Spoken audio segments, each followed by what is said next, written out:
caloroso recibimiento. Estamos por comenzar la segunda fecha de conferencias de este Congreso de Antropología Jurídica.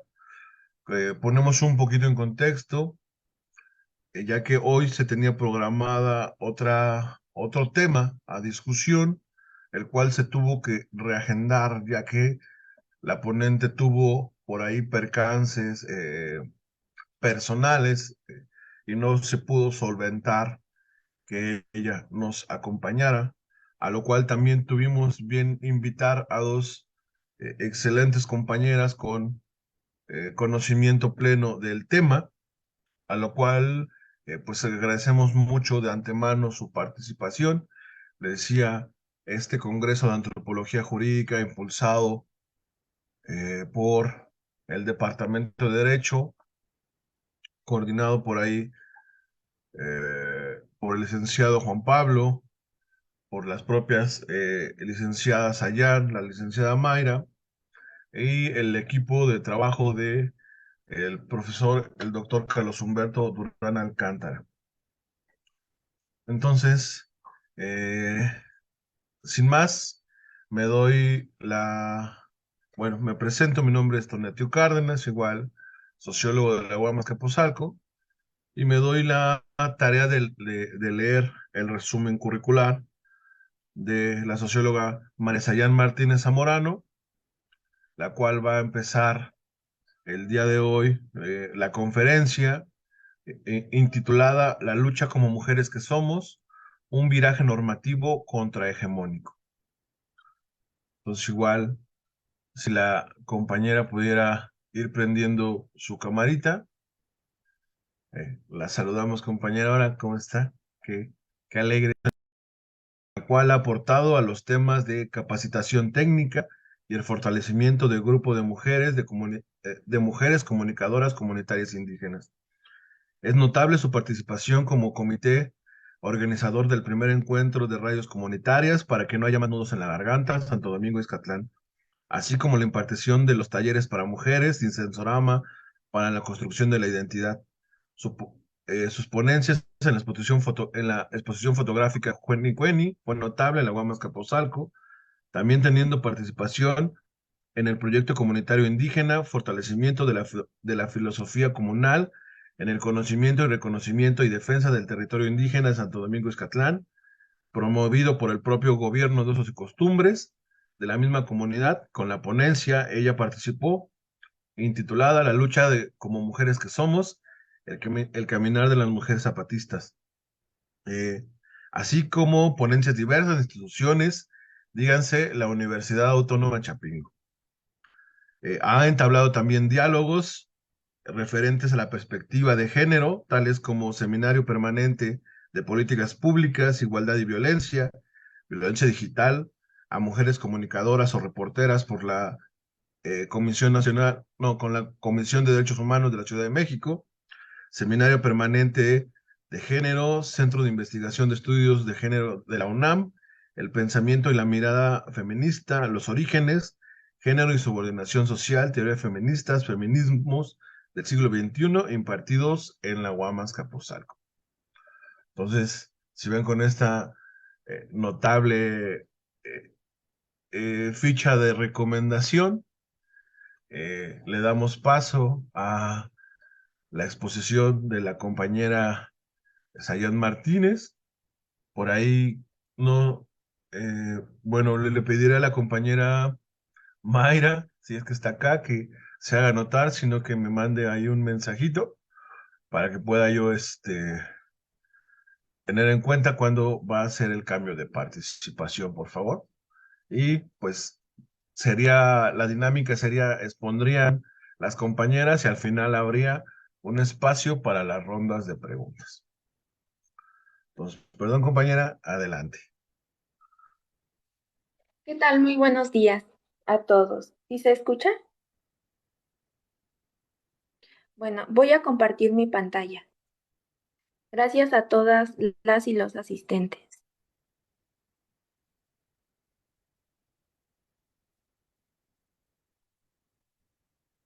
¿Sí logran ver la pantalla? Sí. Ok. Esta intervención que es compartida con mi compañera Mayra Guadalupe, la hemos titulado La lucha como mujeres que somos, un viraje al zapatismo. Bueno, las mujeres no tenían acceso a la educación ni a servicios de atención médica, desempeñaban únicamente labores domésticas, eran suprimidas del espacio público, también eran forzadas a ejercer labores de crianza, obligadas a contraer matrimonio y actuaban como cuidadoras primarias en cualquier tipo de, llámese la familia nuclear o algún otro músculo de la familia, ¿no? Eh, Ay, perdón. Acá continúo hablando del viraje que hay después de su incorporación al ejército zapatista. Eh, bueno, hay una serie de testimonios donde las compañeras nos narran cómo era la situación. Por ejemplo, nos cuentan que se dedicaban única y exclusivamente al cuidado de los hijos, a la preparación de alimentos. eh, y una vez que se incorporan al ejército zapatista, ellas empiezan a desempeñar funciones no solo de cuidado de los varones o de otras mujeres, sino también ellas se preparan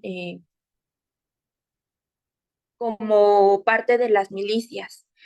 Bueno, entonces tiene lugar un viraje, hay una corresponsabilidad de roles.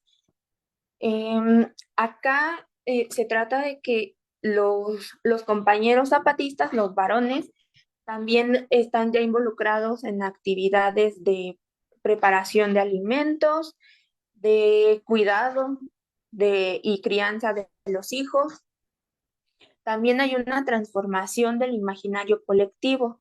Eh, Se rompen los mandatos heteronormativos que determinan lo que encarna lo femenino y lo masculino y que se traduce en lo performativo del género. Es decir, como ya comentábamos, esta idea de todas aquellas actividades y conductas que son eh, heteronormativas para cada género, ¿no? También en esta idea del cambio del imaginario colectivo, bueno, pues surge a partir de estas mujeres que se autorreconocen como indígenas y cambian su concepción de sí mismas y de otras mujeres. Además, cuestionan los simbolismos y figuras que las han construido en torno a la subordinación. Cuestionan también las relaciones entre varones y mujeres y demandan un cambio estructural desde abajo y no solo medidas paliativas. Existe una lucha constante para que las niñas crezcan conscientes de sus derechos. Algunos expertos y ellas mismas lo han reconocido, que a la par de la lucha territorial que enarbola el ejército zapatista, hay una lucha interna, hay una lucha dirigida por estas mujeres, por mujeres, ¿no? Hay algunas responsables locales, regionales, ya lo comentaba, también hay quienes se incorporan a las milicias, eh, a los comercios a través de las cooperativas, que son diversas. Se suman también como promotoras de educación, de salud, y para ello ellas cuentan que se requiere de una formación constante, de una preparación, donde se va transmitiendo de generación en generación. La Ley Revolucionaria de Mujeres tiene lugar en 1993 por este ejercicio reflexivo que las mujeres tienen al interior de sus comunidades. No voy a ahondar en esta ley, más adelante mi compañera Mayra les comentará, ampliará la información. Sin embargo, sí es importante decir que esta ley revolucionaria de mujeres, pues, alude a una reorganización social y política al interior de sus comunidades. Em, También las mujeres zapatistas pues demandan justicia e igualdad, una situación y un reconocimiento similar al de o igual al de los varones en esas comunidades. Eh, para 1996 se hace una ampliación de la ley revolucionaria, donde básicamente se incluyen aspectos de igualdad respecto a los hombres. Además, piden que se valore el trabajo de la mujer, se exige la modificación, la eliminación de malas costumbres que afectan su salud física y emocional. Eh, También piden que o demandan que se prohíba a los hombres que tengan la posibilidad de estar con dos mujeres, es decir, establecer algún tipo de relación que no sea monógama. Eh, y bueno, de los puntos a resaltar también cabe decir que las mujeres demandan el derecho a la tierra y a participar en proyectos productivos. Ya comentaba que posteriormente se empiezan a, a, a organizar a través de distintas cooperativas.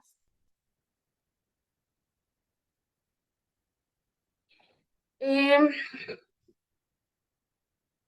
Posterior a ello, traigo acá a colación el primer encuentro internacional político, artístico, deportivo y cultural de mujeres que luchan, así como el segundo encuentro. El primero tuvo lugar en marzo en uno de los caracoles y bueno, acá podemos ver que las mujeres sí desempeñan otro tipo de labores, eh, labores que ellas mismas han gestionado, que han organizado.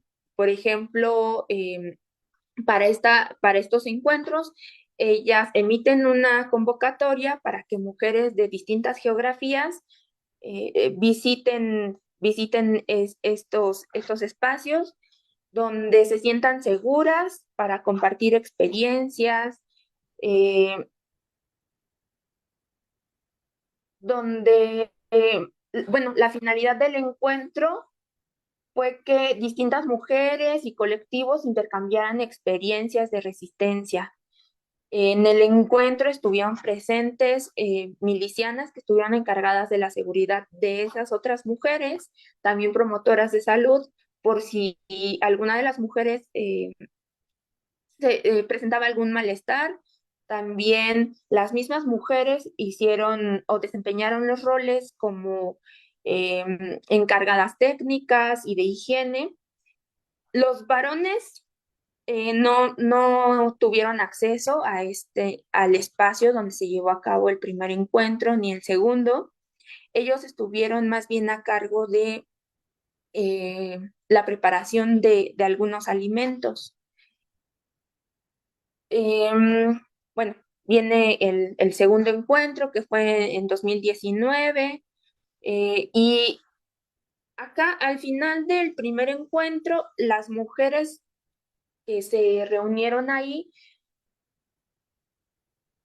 llegan a un acuerdo y es el acuerdo de seguir vivas frente a la violencia eh, machista de este sistema patriarcal.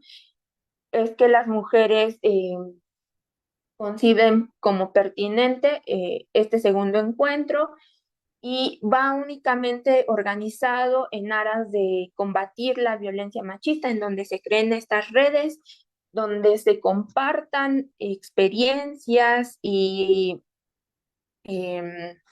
una especie de tips que les permitan a otras mujeres aplicar esas experiencias de resistencia. Nuevamente son mujeres quienes están encargadas de la seguridad y resguardo de quienes han asistido a ese encuentro. Algo que es importante tocar es la representación política de los pueblos originarios. Como todos sabemos, para 2018, María de Jesús, Marichuy, intentó entrar en la carrera electoral. Sin embargo, ya conocemos los resultados, no reunió las firmas necesarias. Pero me gustaría iniciar hablando de por qué, por qué una candidata mujer, por qué una mujer candidata indígena, por qué contender en esas elecciones de 2018. Y bueno, surge debido a que los pueblos originarios principalmente no se sienten representados en el sistema político institucional. Hay una serie de normativas que obstaculizan que el libre y pleno ejercicio de su ciudadanía, es decir, el acto de ser votado y de votar, por ejemplo. Además de que el sistema de valores con el que se orienta o hacia donde se ejerce el sistema político institucional, eh, pues no incorpora las necesidades de los pueblos originarios. Eh, Además, es para 2016 que se gestan en distintas geografías donde se ubican pueblos originarios, una serie de invasión a tierras comunales. Eh, Dígase por los megaproyectos, también hay una serie de restricciones para el acceso a los recursos naturales. Cabe mencionar que estas restricciones son únicamente aplicables para los miembros de esas comunidades y no para empresas extranjeras que pretendan extraer esos recursos naturales.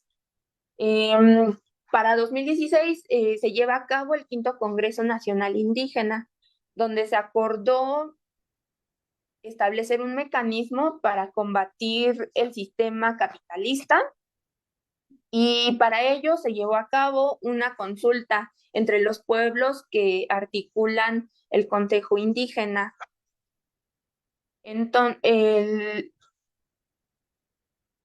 ahí mismo en el Congreso Nacional eh, se acordó que se iba a crear el Consejo Indígena de Gobierno y de esa manera se iba a organizar desde abajo para la autogestión horizontal. Este Consejo Indígena de Gobierno es una estructura compuesta por indígenas y de ahí es que surge la candidata Jesús Patricia Martínez. Ella eh, actúa como vocera de este, de este accionar político.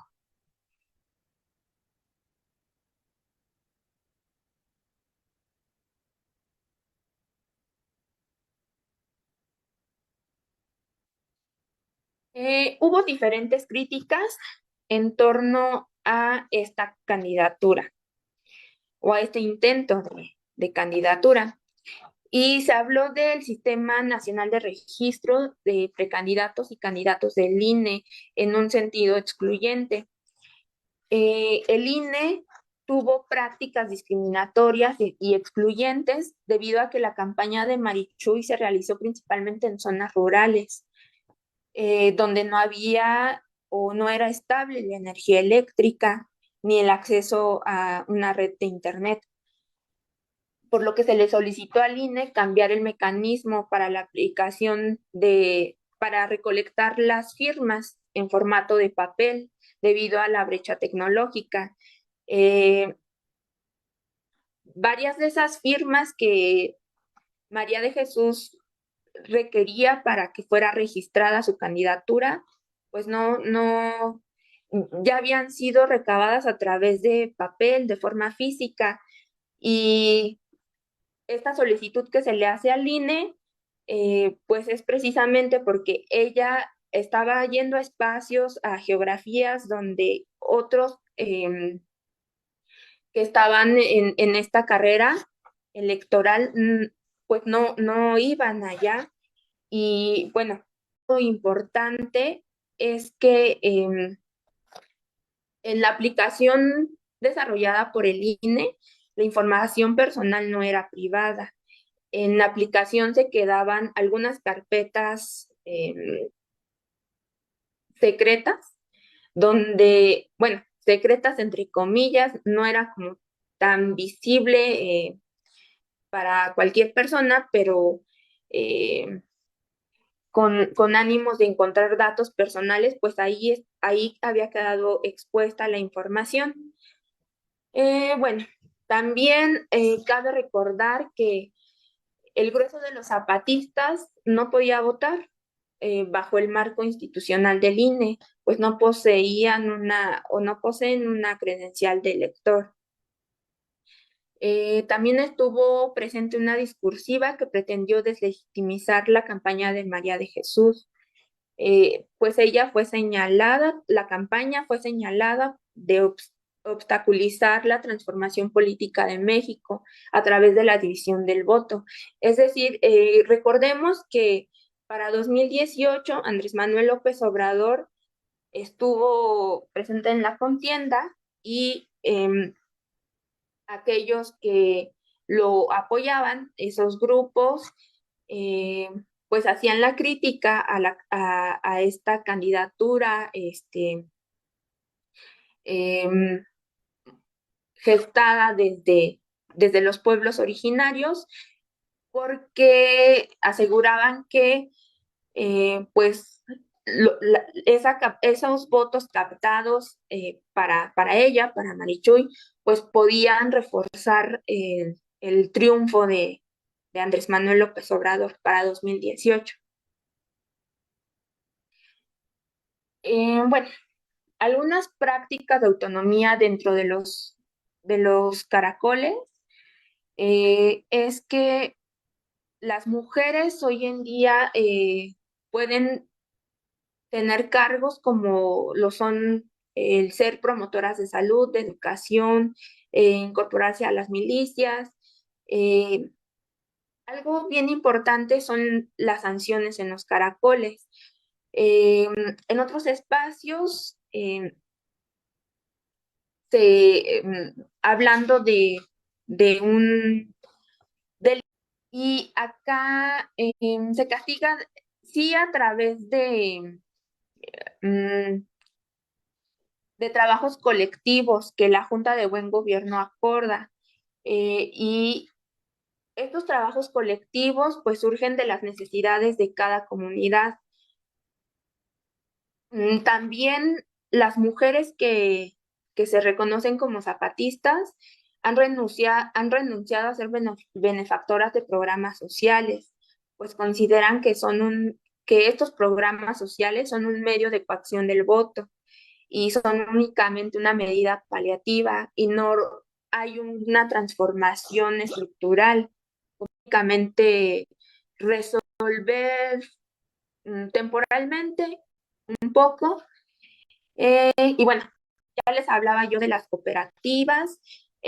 Al interior de esas cooperativas, ellas están organizadas a través de mesas directivas, si así lo deciden ellas, a través de la administración. También hay quienes ejercen el rol de vendedoras, de postas. Estos turnos son organizados y semanalmente van cambiando. Y bueno, estas son algunas prácticas que las compañeras han compartido eh, que están incorporándose al interior de sus comunidades como zapatistas. Sin embargo, también reconocen la necesidad de seguir luchando, de crear redes con otras mujeres que estén en otras geografías. Y bueno, eso sería por acá. No sé si ya esté por acá mi compañera Mayra.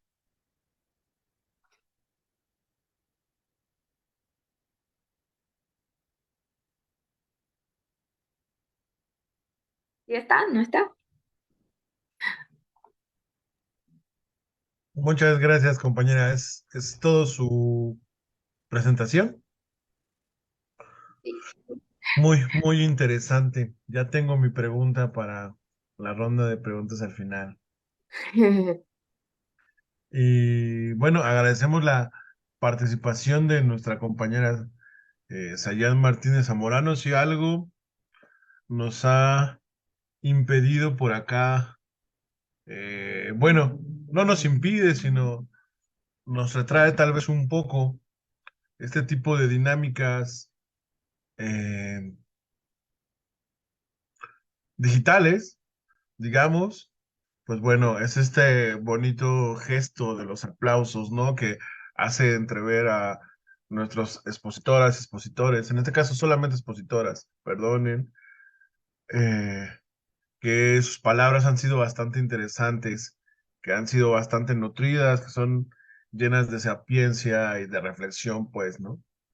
Entonces veo yo por acá que está ya nuestra compañera que secundará esta exposición, la compañera Mayra Ortega. No sé si puede ella hacerse presente prendiendo su camarita o haciéndome llegar algún mensaje para que podamos darle paso a la exposición o busquemos, en dado caso, si es que tiene problemáticas, saldar la problemática que tiene, entendiendo los diferentes contextos y complejidades. Ah, perfecto, ya yo la veo por aquí. Sí, hola, buenas tardes ya. Buenas tardes, compañera. Bueno, pues entonces, deme chance de presentarle en su resumen curricular. Por acá, a ver, yo tenía uno que también les leo. Licenciada Mayra Guadalupe Pérez Ortega, licenciada en Sociología por la Universidad Autónoma Metropolitana, Unidad Azcapotzalco, con especialidad en el eje de democracia del área de Sociología Política. Como complemento a su conocimiento académico, formado por parte de diversos seminarios, como Seminario Permanente de Perspectiva de Género, dirigido por el Centro de Investigaciones de Estudios de Género de la UNAM, Seminario Debates Contemporáneos sobre la Democracia Representativa de la UAM, Seminario de Movimientos Sociales de la UAM, Seminario Ciudadanía, Participación y Cambios Políticos de la UAM. También formó parte del primer encuentro de redes comunitarias, rompiendo nudos en Santo Domingo, Izcatlán, Oaxaca, como parte de la organización y con la impartición de talleres para mujeres y Sensorama. Participó como ponente en el taller de fortalecimiento de la filosofía comunal en el conocimiento, reconocimiento y defensa del territorio indígena de Santo Domingo, Izcatlán, organizado por las autoridades comunitarias. Ponente en la exposición fotográfica Cueni Cueni, Rompiendo Nudos, una mirada al trabajo comunitario y la defensa del territorio Guam-As, participante en la ponencia de las relaciones de confianza, abrazo compañero, un giro en la interacción, un análisis etnográfico y la interacción social en la Universidad Autónoma Chapingo. Actualmente funge como asistente con ACID. Desempeña actividades de coordinación en el Servicio Social, Desarrollo Regional, Marginalidad y Derechos Humanos. Y también es acompañante de la radio comunitaria del Nudo Mixteco Santo Domingo Escatlán. Entonces, sin más, teniendo aquí ya a nuestra excelsa exponente, le damos paso a su palabra. Bueno, voy a compartir pantalla.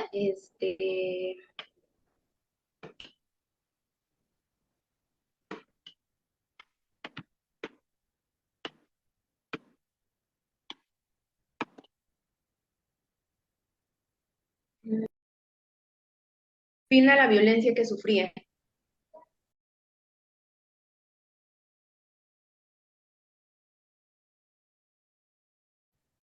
cómo éramos vistas.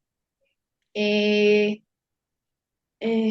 y justo, ¿no? Pero no es importante solo para las mujeres indígenas que pertenecen a la comunidad zapatista, sino también a las mujeres indígenas de otras comunidades.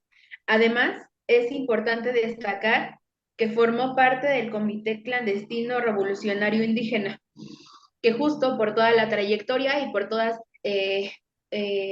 las cosas que ella realizó, se ganó muchos derechos para poder estar dentro de este comité clandestino de, y bueno, que muy pocas, bueno, que fue de las pocas mujeres que han estado y de las primeras mujeres que estuvo, ¿no?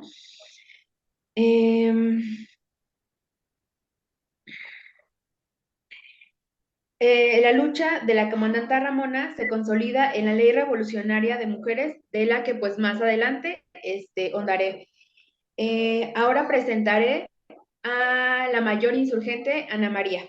Ella es una mujer de la que se conoce, es Tzotzil, se incorporó al Ejército Zapatista de Liberación Nacional a la edad de los 13, 14 años aproximadamente. Jugó un papel predominante ya que ella dirigió la toma al Palacio Municipal de San Cristóbal de las Casas, Chiapas, en 1994 y tiene una formación militar que aprendió dentro de el Ejército Zapatista de Liberación Nacional.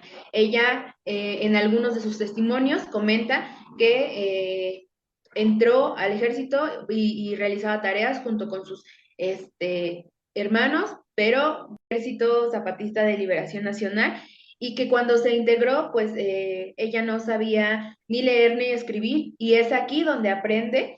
Y es importante mencionar esto porque aparte, bueno, ella aprende aquí a hablar castilla y aparte bueno, es la primera mujer oradora del Ejército Zapatista de Liberación Nacional en el Congreso de la Unión el 28 de marzo del 2001, ¿no? Entonces, esta mujer, pues también, con todas las cosas que hizo, ganó el derecho de convertirse en la oradora en el Congreso de la Unión frente a las diputadas, senadores, senadoras, y pues eso, tuvieron que escucharla, alzó la voz, se hizo presente frente a personas que no le daban esa visibilidad a los indígenas, y mucho menos a las mujeres indígenas. Y además, ella es representante de las mujeres en los municipios de Altamirano y Comitán en Chiapas.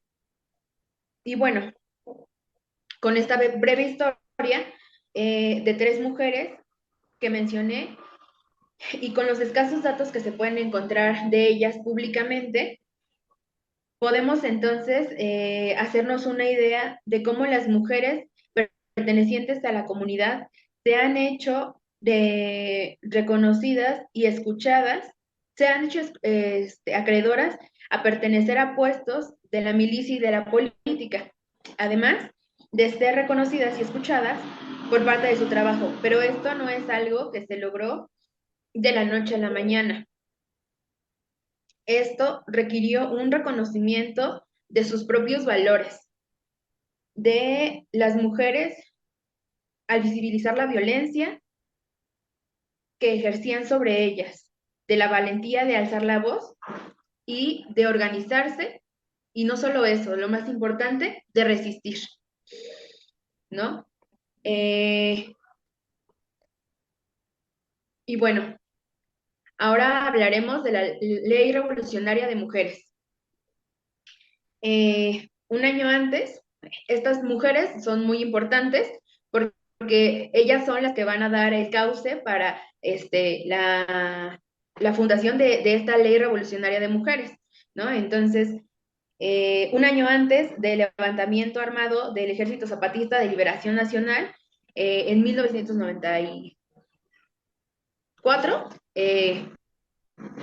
bueno, en 1993 la comandanta Ramona, la mayor insurgente Ana María, realizaron una consulta a las mujeres habitantes de la comunidad zapatista con el fin de conocer cuáles eran sus sentires respecto a la violencia y cuáles eran sus demandas. De estas demandas nace la Ley Revolucionaria de Mujeres, que me voy a permitir leer, ¿no? Con la justa lucha por la liberación de nuestro pueblo, el Ejército Zapatista de Liberación Nacional incorpora, sin importar su raza, credo, color o afiliación política, con el único requisito de hacer suyas las demandas del pueblo explotado y su compromiso a cumplir y hacer cumplir las leyes y reglamentos de la revolución. Además, tomando en cuenta la situación de la mujer trabajadora en México, se incorporan sus justas demandas de igualdad y justicia en la siguiente Ley Revolucionaria de Mujeres. Y bueno, esta ley consta de 10 demandas que ellas nombran así. Ellas hacen un censo con las mujeres de la comunidad. Esto se va haciendo poco a poco. Una de las principales actividades de la comandante Ramona, antes de incorporarse y después de incorporarse al Ejército Zapatista de Liberación Nacional, ella era bordadora, ¿no? Entonces, ella siempre realizó sus bordados y justo con esta justificación de hacer bordados y con esta justificación de llegar a las casas de las otras compañeras, pudo llegar a hacer los censos igual con la ayuda de la compañera Ana María. eh, Hacen estos censos y se dan cuenta que las mujeres ya están cansadas, que las mujeres necesitan ya ser escuchadas, que necesitan ser organizadas y pues justo de eso, de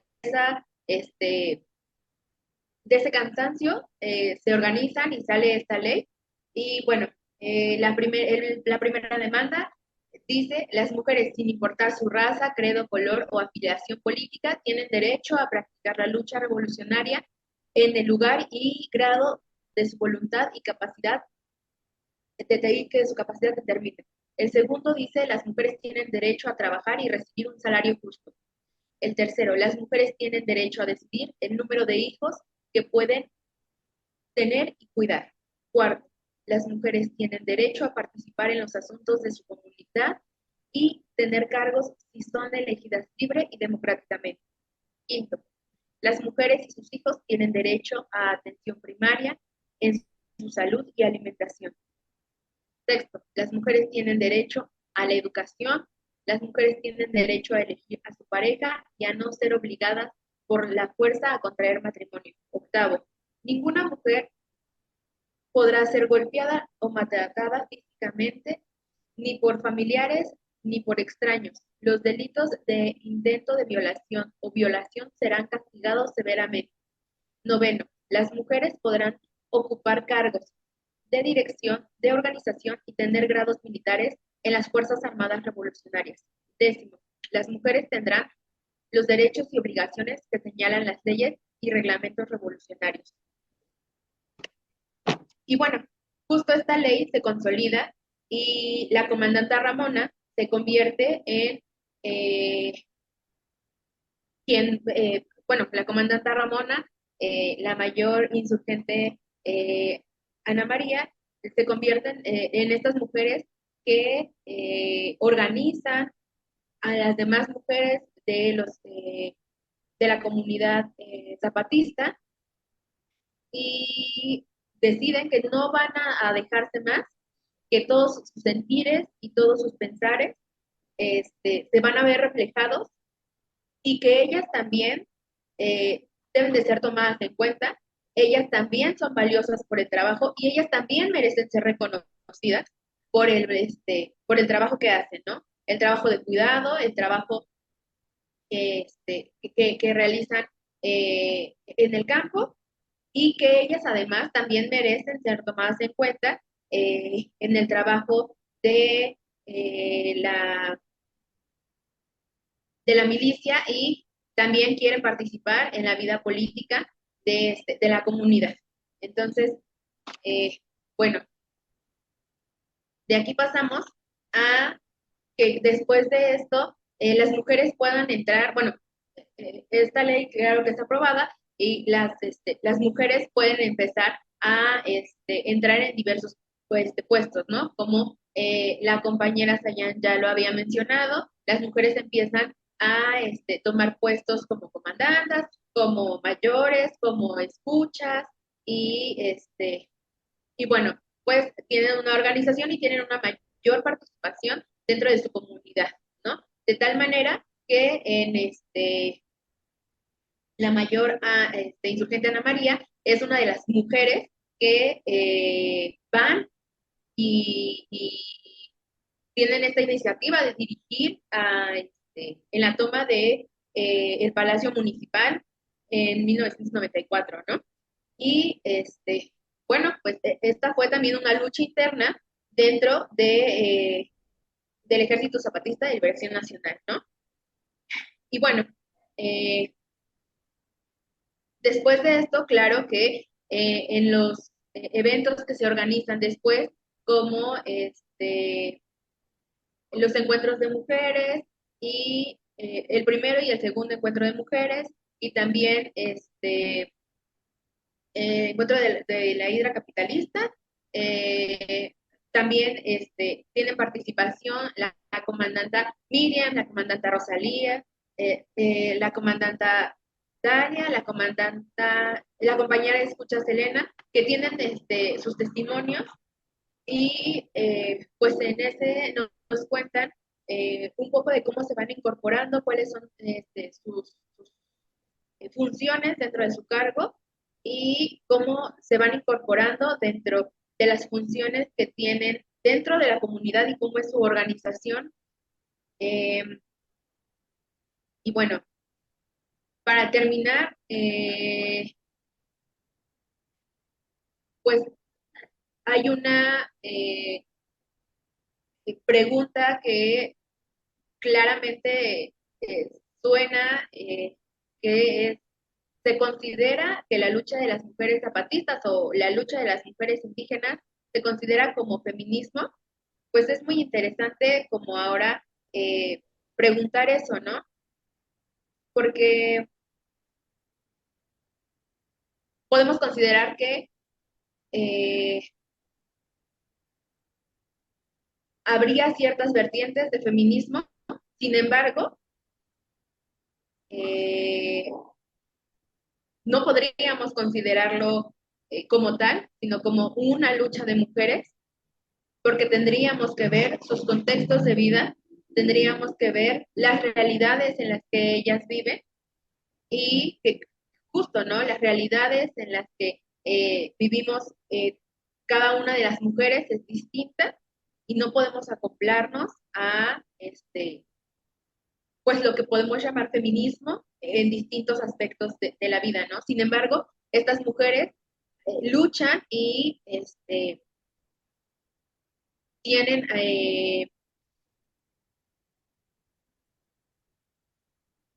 sí, tienen, bueno, logran tener derechos y logran ser escuchadas, no solo por sus comunidades, sino esto trasciende más allá de sus comunidades y esto trasciende más allá de una lucha de mujeres y esto trasciende más allá pues sí, como de un solo espacio, ¿no? Entonces, eso sería todo.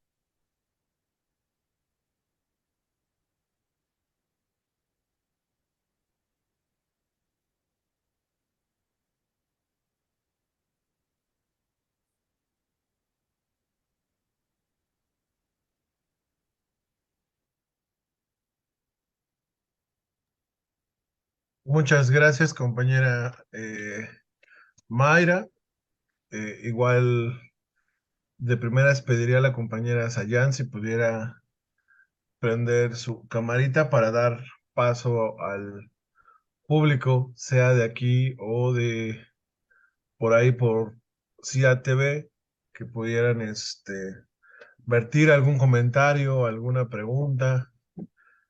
Son temas muy interesantes alrededor de, como lo ponen, un derecho contrahegemónico, o formas contrahegemónicas de llevar el, las relaciones sociales, las relaciones de la vida. Entonces, bastante interesante el tema, más hablando ahora que está la, la ola verde, la ola morada, entonces, muy interesante. El compañero, o bueno, compañero Amir tiene su mano levantada. Si quisiera hacer uso de la palabra, por favor. Sí, claro. ¿Me escuchan? ¿Me escuchan? Sí, Ok, muy interesante sus ponencias.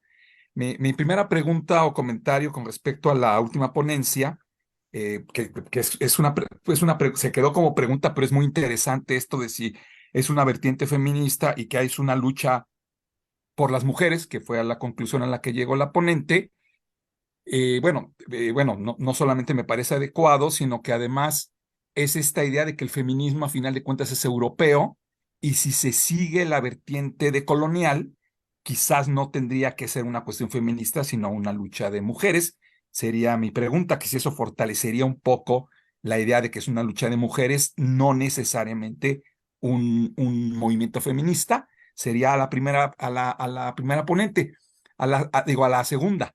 A la primera ponente, se ha hablado, bueno, para Sayan Martínez, se ha hablado de un movimiento del ZL como pionero, o por lo menos ha estado a tono con las demandas y con la participación de las mujeres.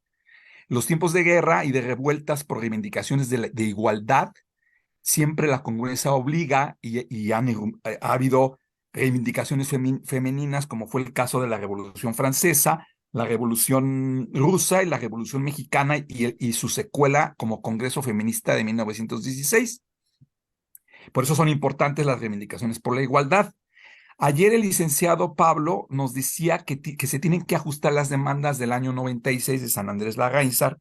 Nos hizo ese comentario, por lo que le hago a mi ponente esta primera pregunta sobre las relaciones de varones y mujeres que tienen que ser monógamas. Ella comentó eso.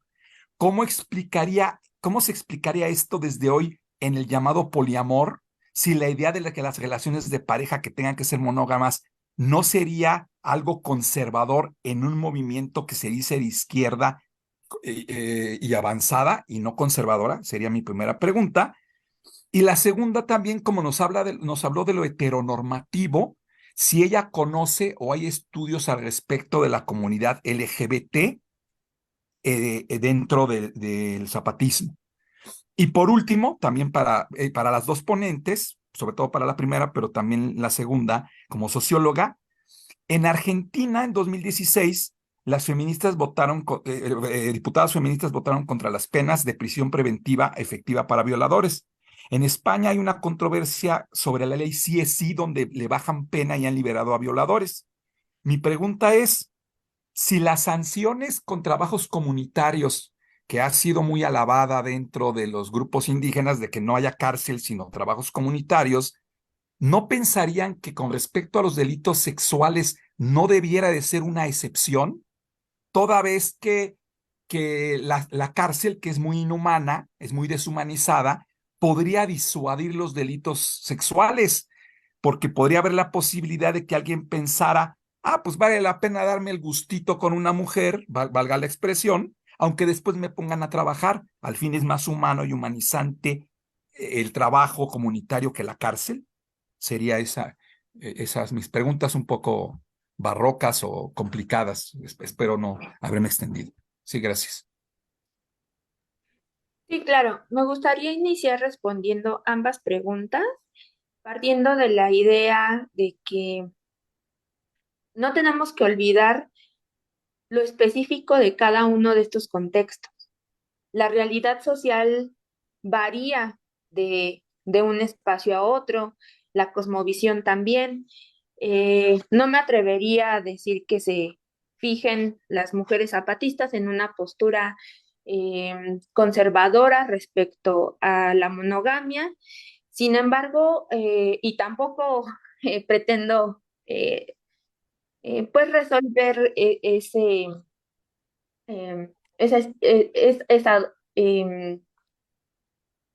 no sé, como un debate que pudiera surgir en torno a eso, sino más bien sí creo que las mujeres zapatistas lo han gestionado de esa forma debido a que como una especie de candado para que ellas asegurar, por ejemplo, la conservación de bienes materiales y de beneficios que se comparten cuando ellas, a través de la ceremonia que cada uno de estas comunidades conciba como matrimonio convencionalmente, por así decirlo. En ese sentido, y respecto a los castigos por algún tipo de delito de índole sexual, eh, también resulta pertinente recordar que en teoría las leyes se supone que nos protegen, sin embargo, de hecho, en la practicidad, en los resultados empíricos, pues vemos que las mujeres no estamos protegidas, que así como usted ya mencionaba el caso en España, que han disminuido las, las condenas a quienes cometen este tipo de actos. Eh, Sin embargo, el sistema punitivo tiene fallas estructurales y por eso es importante, acá yo rescataría más bien como esta mirada desde un sistema construido a través de una crítica al sistema normativo, institucional, y más bien es como voltear a ver alternativas y autogestionarse, ¿no? Eh, no sé si, eh, si resulte que en esta continua lucha que las compañeras zapatistas en las que están, en la que todas las mujeres nos vemos incorporadas, no sé si se vaya caminando hacia precisamente combatir este tipo de fallas estructurales, ¿no? Que es lo ideal y no atender únicamente a través de medidas temporales, ¿no? No sé si logré contestar.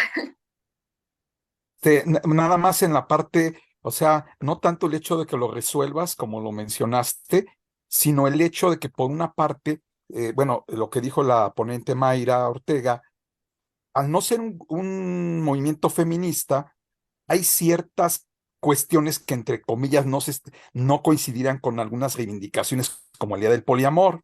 Eso lo entiendo bien.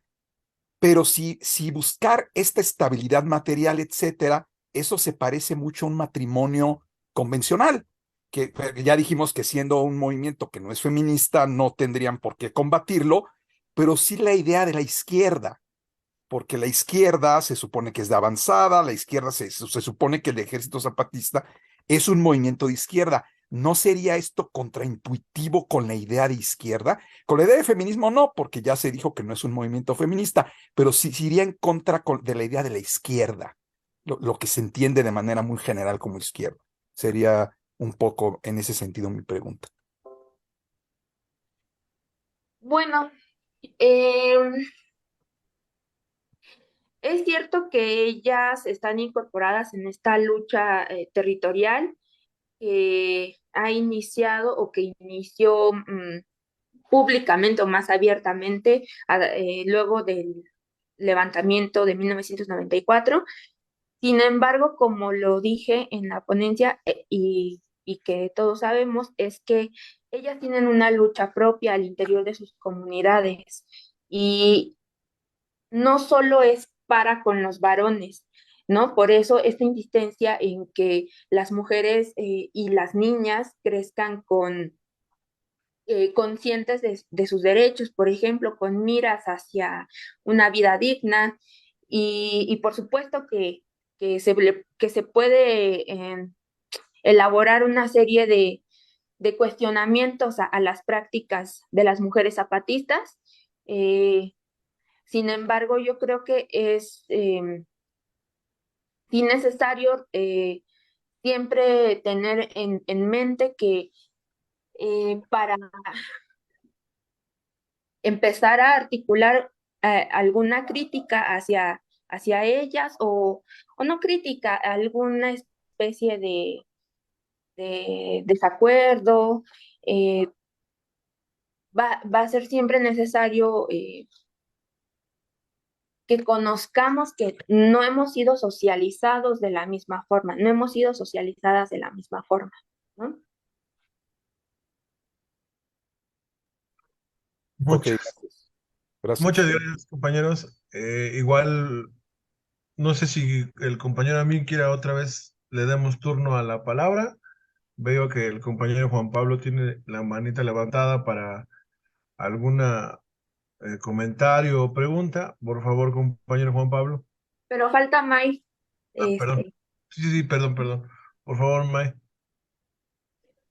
Bueno, pues sí, justo ya se decía, el movimiento zapatista no puede ser un movimiento feminista entendido solamente así, porque no entra en los cánones estrictos del feminismo, ¿no? Porque justo ya se mencionaba, no viene de donde mismo y no sale con los mismos caracteres sociales y tampoco viene con el mismo contexto que se habla de las luchas este, de mujeres. Entonces, pues sí, justo, y justo como decía la compañera Sayan, eh, no podemos pensar en unas críticas porque las realidades son distintas,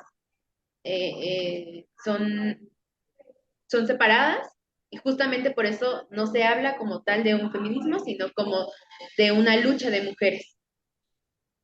Y pues ya.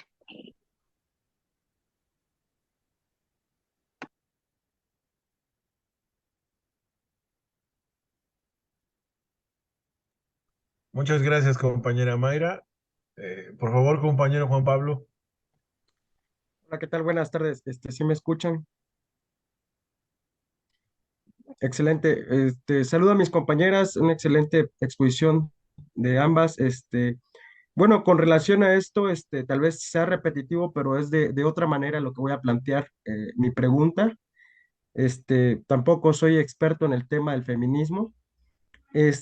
La pregunta es la siguiente, a manera de duda, como siempre.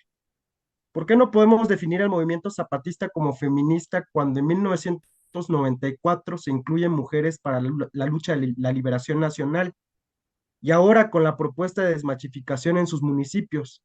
Es decir, los cambios de roles que tienen obviamente los hombres y mujeres, ¿no? Incluso eh, me tocaba una experiencia en la realidad que pues me contaba una señora que pues ahora ellas eh, tienen no el permiso, sino que ya por parte de su organización, de que ellas pues cumplen ciertos roles como mujeres y como propuesta de esta lucha feminista. No sé si me explico.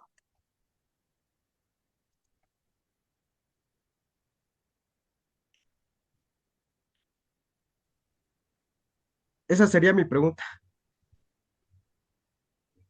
Bueno, pues yo creo que justo por el hecho de que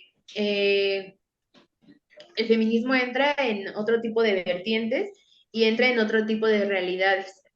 Eh, Creo que meramente el feminismo contempla si bien sí, una lucha por los derechos, una lucha por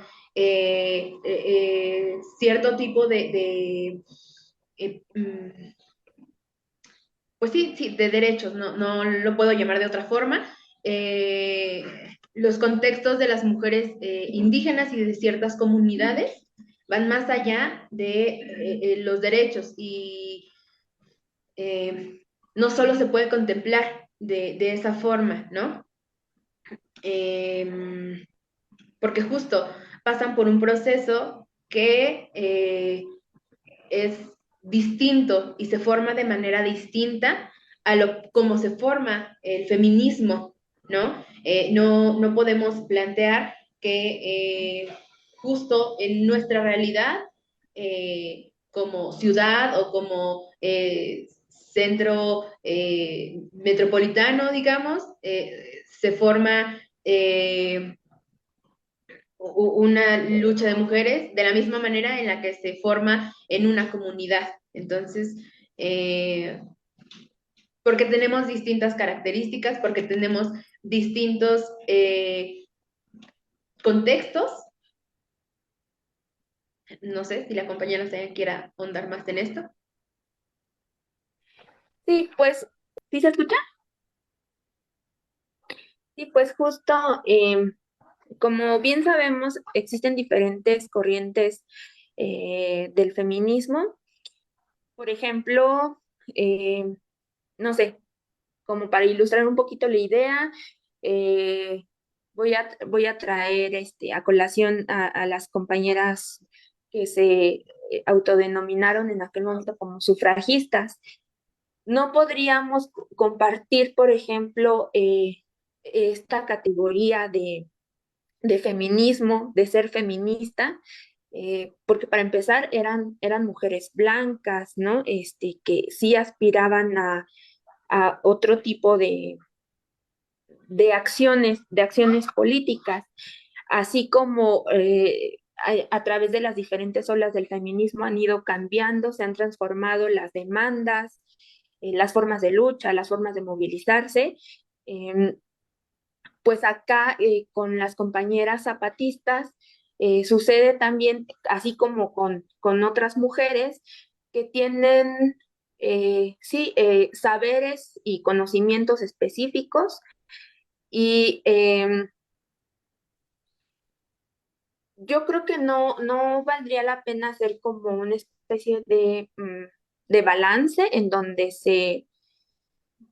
donde se ponga en contrapunta las diferentes corrientes feministas.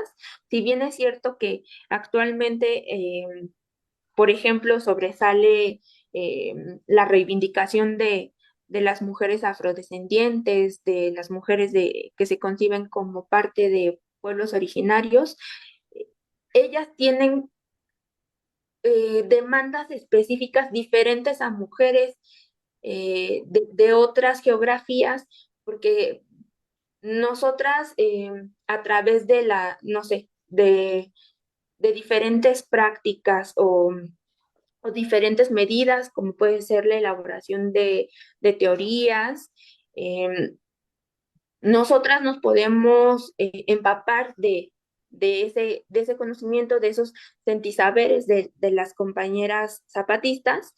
Sin embargo, no pertenecemos a ese espacio, ¿no? Nos reconocemos eh, como hermanas, como acompañantes de una misma lucha que es para tirar el patriarcado, el sistema patriarcal. Sin embargo, sí cada una tiene luchas específicas, tiene puntos o vertientes bien, bien determinados ya, ¿no? Por la misma situación que ya comentaba hace un momento, que es por cómo hemos sido socializadas. También recuerdo que, igual con ánimos como de ilustrar, recuerdo que en alguna participación en una comunidad de usos y costumbres, a nosotras nos decían que pues nosotras desconocíamos eh, las condiciones, el contexto específico de estas mujeres y de las mujeres de esa comunidad, porque ellos, los varones de la comunidad, lo sentían como una especie de agresión, eh, que personas externas a su comunidad hablaran de temas de lucha de mujeres, por ejemplo, ¿no? Eh, y entonces nosotras creemos que siempre hay que mantenernos abiertas a esa especificidad de cada una de las luchas, ¿no? Como mujeres.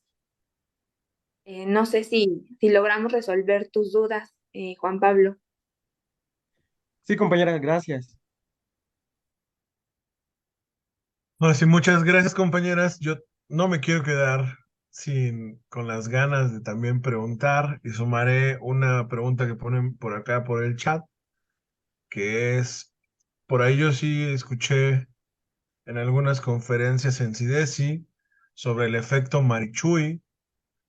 Entonces, algo que yo entendía sucedía en las comunidades zapatistas, y no solo, sino en la idea de la representación de la mujer, bla, bla, bla. Digamos, en un medio donde, pues, nos dicen hay más de 6 o 8 millones de indígenas en este país, ¿no? Si hablamos de estadísticas, será un 6% más o menos, y eso es hablantes o autorreconocidos, teniendo muy presente la idea discriminatoria, ¿no? Y ante esta misma pregunta hago la extensión de cuál será, o si este efecto Marichuy será similar a las posturas o las agendas que traía la comandante Ramona, la comandante Esther. Y por ahí había un término que me hizo ruido, que es escucha. ¿Qué será eso de ser escucha? Como una, no sé, acción comunitaria. Y bueno, estas serían mis preguntas. Y leo la pregunta que está acá en el chat, que dice a la ponente Sayan Martínez, si hay alguna diferencia sustancial entre las luchas de mujeres de los pueblos indios a las de las mujeres afrodescendientes. Y bueno, creo que les doy la palabra, por favor, compañeras.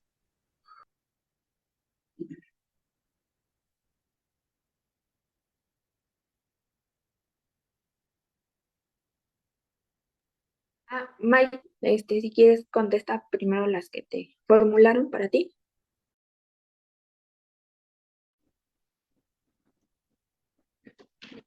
Bueno, pues sí, sí, justo las propuestas que tenía la comandanta Ramona y la comandanta Esther y también la mayor Ana María, pues obviamente no fueron así recibidas como bien, nomás porque sí, ¿no? Claramente tuvieron muchas dificultades para poder realizar eh, eh, pues sus objetivos. Sin embargo,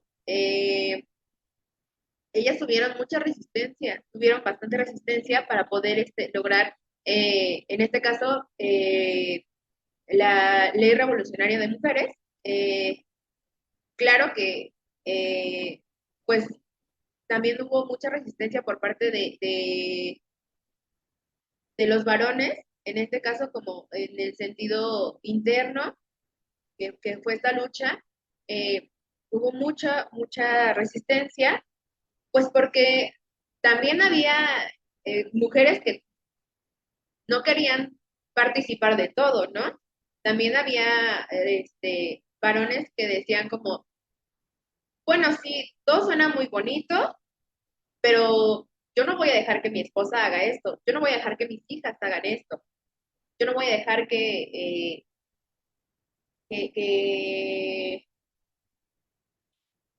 sí,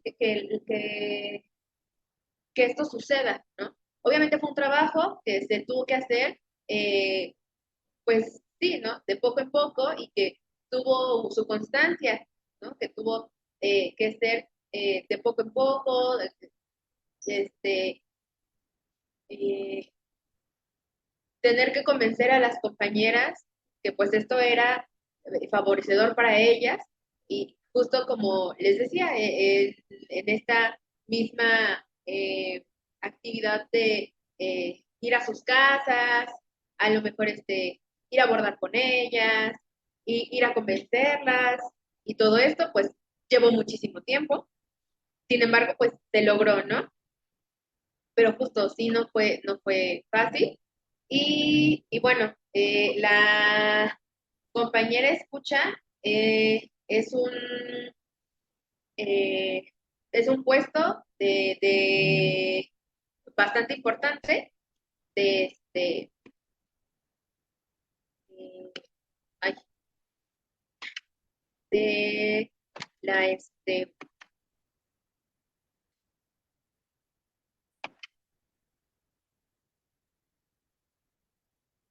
de la comunidad zapatista. Ella bueno, los que son escuchas, eh, pues son como muy indispensables para este puesto. Eh, ellos registran lo que pasa en algunas juntas, en algunos pues eventos importantes que pasan como con las autoridades. Eh, lo registran y después este, lo comparten con las comunidades y lo aprenden, ¿no? Eh, y bueno, ella, pues la compañera Selena, que es la que nombro en las diapositivas, pues desarrolló como un papel muy importante. Ella fue encargada de esto en sus asambleas y pues creo que Y respecto a la pregunta que está en el chat, pues yo veo como principal diferencia que recordemos que las mujeres afrodescendientes o que se autodenominan como afrodescendientes no estaban representadas, era un grupo no visible hasta apenas.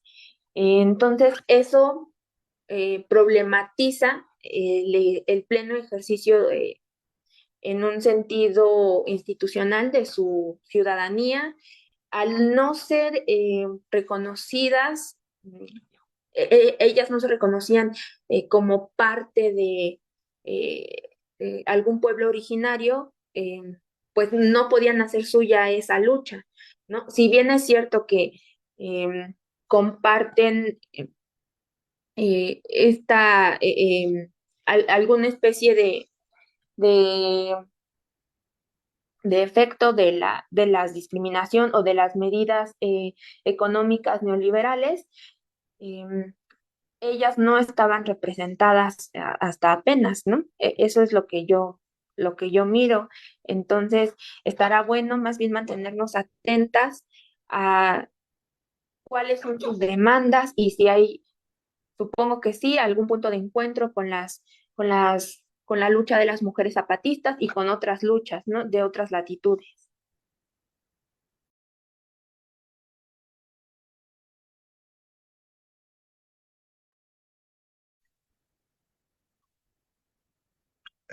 Bueno, creo que ya estamos llegando a términos del tiempo. Agradecemos de antemano a todas su asistencia a este Congreso de Antropología Jurídica.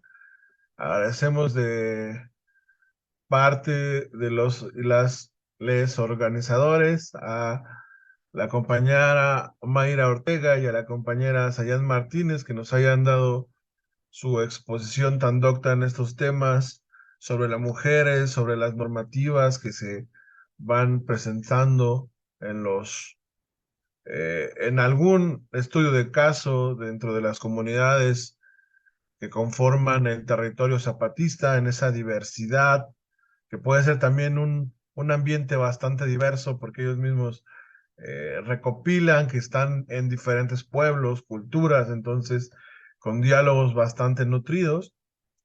También esta extensión que se ve reflejada de los valores de la lucha de las mujeres y las normativas y las demandas hacia lo que en algún momento fuera eh, la búsqueda de la candidatura de Marichuy, le decimos quienes estuvimos ahí de cariño.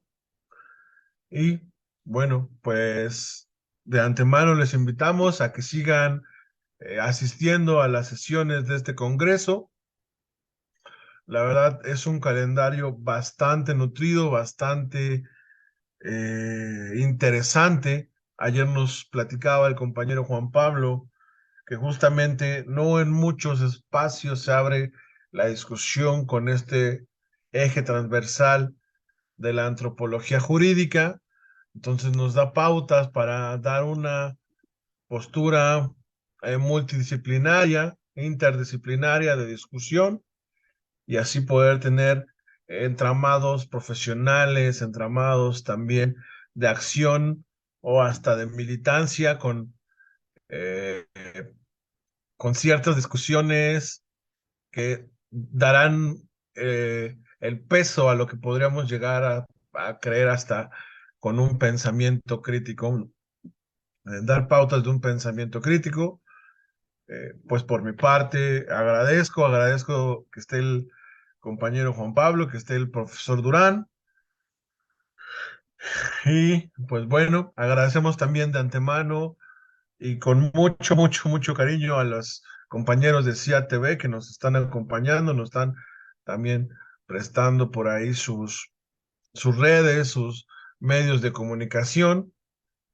Y pues bueno, como pequeño comercial para quienes están asistiendo, ayer había algunos códigos QR que también pueden encontrar en la página del Departamento de Derecho que les llevan al formulario de registro y al formulario de asistencia para quien guste acreditar su asistencia a este congreso. Con un 80% de asistencia tendrán su reconocimiento. Entonces, sin más, un saludo de parte de todos. En nombre de Tonatiuh Cárdenas, tengan bonita tarde. Gracias.